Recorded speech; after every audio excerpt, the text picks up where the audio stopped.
Hey everybody, Robbie here. I know that on this channel I tend to post a lot about sports.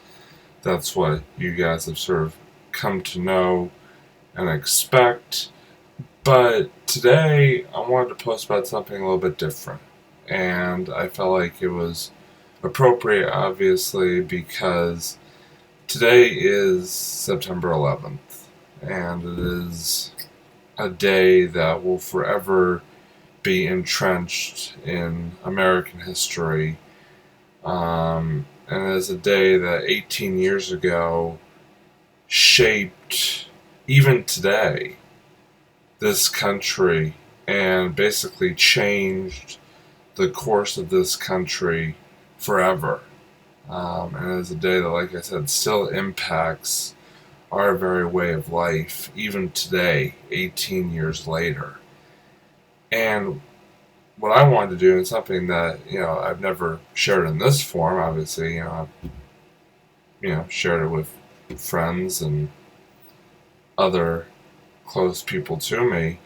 Is sort of my story from September 11th. It may not be as sort of direct and as impactful as people who were directly involved in the attacks or had loved ones directly involved in the attacks, but it's nonetheless a story and memory that will be, entrenched in my mind forever.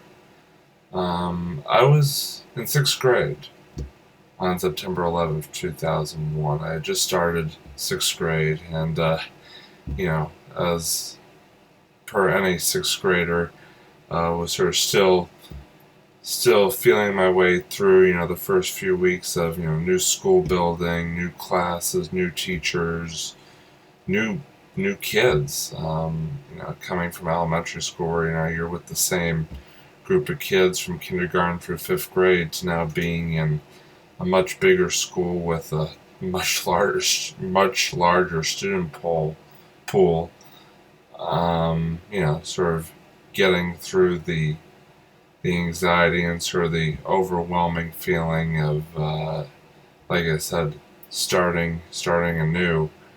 Um, that day, you know, was a Tuesday, obviously, as many of you know, and it was honestly a pretty normal day. Um, Not really any hints throughout the day that anything was amiss, that anything had happened. And maybe that was sort of intentional or not. You never know. But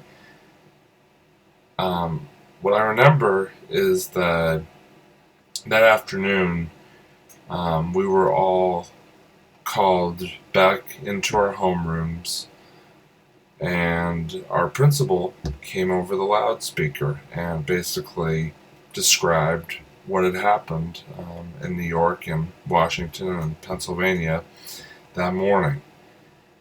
Um, and it's interesting because, to me, obviously, in my 11-year-old mind, I didn't really quite grasp in the moment what exactly had happened and the magnitude of it.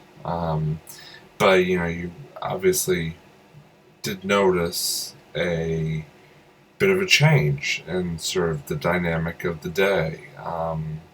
Teachers and students alike were some were visibly upset,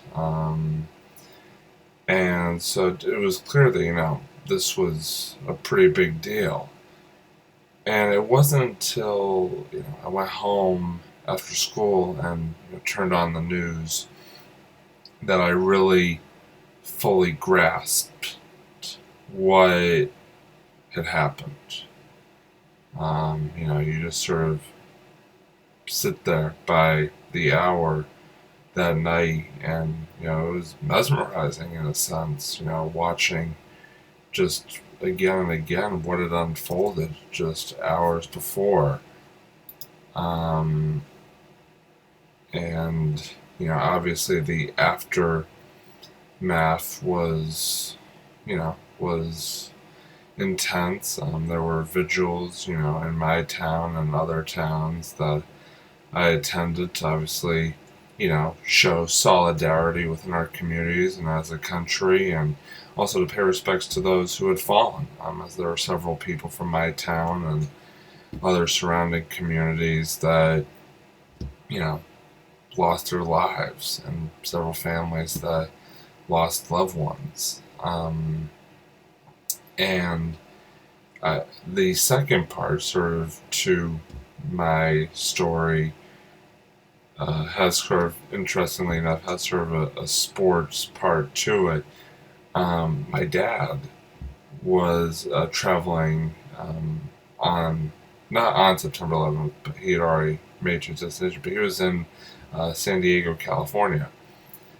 And what's interesting, that something that he confided in me years later, was that he'd actually considered at one point flying out on September 11th to Los Angeles, and would have most likely been on, if he had done so, would have been on one of the planes that crashed. Now, where the sports comes in is that there are actually a couple of sporting events that preceding weekend in San Diego that he wanted to attend, so he actually ended up flying out that weekend before, rather than on that Tuesday.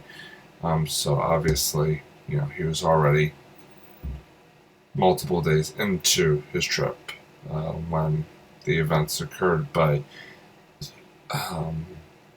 it did impact us as a family because he was stuck in California for about a week to 10 days after the attacks, and obviously trying to figure out how we were going to get him home, get him across the country to back to Boston, which he, like I said, he eventually did. So that is my 9/11 story, and obviously, on a day like this, you take a moment to reflect and look back on and think about, the day, and, where we're at as a society today, 18 years later. And you also obviously think about the people and the families whose lives were, greatly altered on that morning. And, you pray for them, you think about them. And I guess the way I want to close is by just saying two simple words I think really encompass the thoughts on every 9/11 anniversary, including this one, and that is never forget. Because we as a country, as a people, will never forget those events of September 11th. And, the memory and the way it, like I said, changed our everyday lives will forever be with us. So, thanks for tuning in, as always, and never forget.